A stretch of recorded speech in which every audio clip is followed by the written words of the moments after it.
Good morning. চলে এসেছি আবার আড্ডা দিতে। লাস্ট তোমাদের সাথে স্পিতিতে চুটিয়ে আড্ডা দিয়েছি, তো আজকে ভাবলাম অনেক দিন পর একটু সময় পেয়েছি, সেজে গুজে বেরিয়েছি, চলো তোমাদের সাথে একটু আড্ডা দিতে দিতে আমি স্টার্ট করি আমার জার্নি।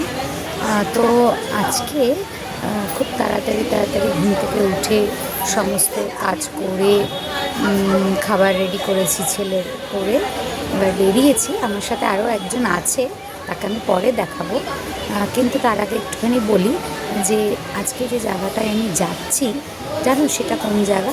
সেটা হলো সব বাঙালি মেয়েদের একটা, মানে এখানে না গেলে মনে হয় যে কলকাতাতে আর কোথাও আমি এই জায়গাটা মিস করা মানে কলকাতার কী যেন একটা বড় মিস করা। তো যাই হোক, জায়গাটাও আমি দেখাবো আস্তে আস্তে, ততক্ষণ একটু অপেক্ষায় থাকো, ফিরে আসছি পরে। হ্যালো, চলে এসেছি আমাদের গন্তব্যস্থান। দেখো আমার আগে সঙ্গীকে দেখার সাথে এসেছি, এই যে এই যে হ্যালো ম্যাডাম, এদিকে একটু তাকান। এই হলো আমার সঙ্গী যার সাথে আমি এসেছি। এটা হলো গড়িয়াহাটের একটা ক্যাফে, ক্যাফেটার নাম হলো বাউমিয়ান ক্যাফে। ছোট্ট ক্যাফে, বাসন্তী দেবী কলেজের ঠিক আগে, গড়িয়াহাট শপিং কমপ্লেক্সের ঠিক পাশে। কিন্তু ক্যাফেটাতে খুব ভালো খাবার পাওয়া যায় এবং ফ্রেন্ডলি, খুব খুব খুব পকেট ফ্রেন্ডলি। অ্যাড্রেসটা আমি তোমাকে দেখাচ্ছি, রাসবিহারী এভিনিউ, কলকাতা 29। আমরা আসলে আজকে এসেছিলাম একটু টুকটাক অনেক কিছু কেনাকাটার ছিল আমাদের, প্লাস আমার বন্ধুর সামনে একটা বিয়েবাড়ি আছে, তো ওটাই কিনতে আমরা বেরিয়েছিলাম। এবার তো খিদে পেয়েছে, দুপুরের খাবার কোথায় খাবো? এমনি সময় গড়িয়াহাটে আসলে আমরা সবসময় বেডউইনে খাই, কিন্তু বেডউইনে না খেয়ে এবার ঠিক করলাম যে এখানে এই ক্যাফেটা খুব ইনস্টাতে আমরা দেখি, সেই জন্যে এই ক্যাফেটাতে ঢু মারলাম। তো ক্যাফেটাতে আমরা অর্ডার করলাম। এখানে দুপুরবেলা কম্বো অফার পাওয়া যায়, তোমার ফ্রাইড রাইস আর chilli chicken with soft drinks. রেটটাও খুবই রিজনেবল।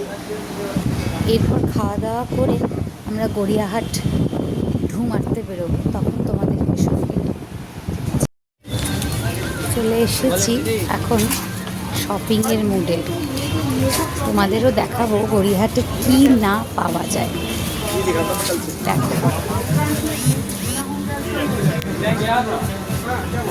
নিজে যা দেখবো তাই মনে হয় কিনে ফেলি, কিন্তু তো পকেটে টান থাকে সবসময়, ওই জন্য কেনা হয়, কিন্তু চোখের সুখ করে মিটিয়ে নিই।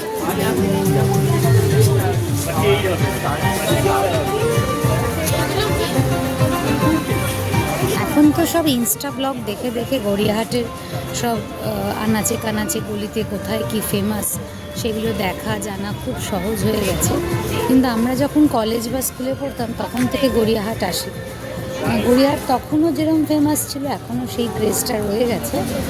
হ্যাঁ, থ্যাঙ্কস টু দ্য ব্লগার্স, তারা এখন অনেক বেশি এই ছোট ছোট যে দোকানগুলোকে নিয়ে আসছে লাইমলাইটে, এর জন্য কিন্তু ওদেরকে ধন্যবাদ জানানো উচিত। তো আজকে আমরা জানি না কি কিনবো আর কি কিনবো না, দেখা যাক কী কী কিনি। চলো পরে আসছি আবার। সারাদিনটা আজকে ভালোই কাটলো।